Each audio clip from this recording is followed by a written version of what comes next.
আজ বানাবো হচ্ছে রুই মাছের ঝোল। তো সেই কারণে রুই মাছগুলোকে ভালো করে নুন হলুদ মাখিয়ে একে একে গরম তেলের মধ্যে ছেড়ে দিয়েছি এবং এগুলোকে একেবারে লাল করে ভেজে নেব। আর একটা কথা এর মধ্যে বলে দিই, যদি আমরা কড়াইটাকে ভালো করে গরম না করে মাছগুলো দিয়ে দিই তাহলে কিন্তু মাছগুলো ওঠানোর সময় ভেঙে যায়। আর আমাদের অনেক সময় যখন আমরা রান্না জানি না সেই সময় কিন্তু দেখতাম মাছ যখন কড়াইয়ে তেলের মধ্যে দিয়ে উল্টাতে যেতাম মাছ কিন্তু ভেঙে যেত।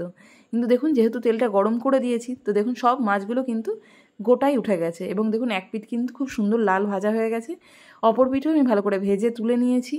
এদিকে কড়াইয়ের মধ্যে তেল দিয়ে দিয়েছিলাম, সেটাকে গরম হতে দিয়ে একে একে দিয়ে দিচ্ছি পেঁয়াজ কুচি আর এটা আদা রসুনের পেস্ট, আর সাথে দেওয়া আছে জিরে গুঁড়ো আর হলুদ গুঁড়ো। এটাকে যখন ভালো করে ভাজার পরে দেখবো যে লাল লাল মতো একদম তেল বেরিয়ে এসছে। এবার এর উপর থেকে দিয়ে দেবো হচ্ছে সর্ষের বাটাটা। এটা কিন্তু প্যাকেট সর্ষে, এটা আমি জাস্ট যেহেতু আদা পেঁয়াজ জিরে দিয়েছি সেই জন্য মাত্র 1 চামচ দিয়ে এটাকে দিয়েছি যাতে সর্ষের স্বাদটা লাগে। আর আলুগুলোকে আজকে আমি জাস্ট মাঝখান থেকে চিড়ে চিড়ে দিয়ে দিয়েছি। এটা আমার সিদ্ধ করা আলু, এটাকে আর ভাজতে হয়নি।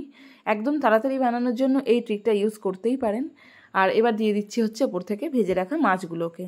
তো দেখুন সমস্ত মাছ দেওয়ার পরে এটাকে বাস কিছুক্ষণ রান্না করলেই কিন্তু ওপর থেকে স্বাদ মতো একটুখানি নুন দিয়ে দেবো। আর একটা জিনিস আমার খুবই পছন্দের, সেটা হচ্ছে আমি কাঁচা লঙ্কা আর কাঁচা টমেটো একদম শেষে ইউজ করেছি, একটু নুন মাখানো আছে এর মধ্যে।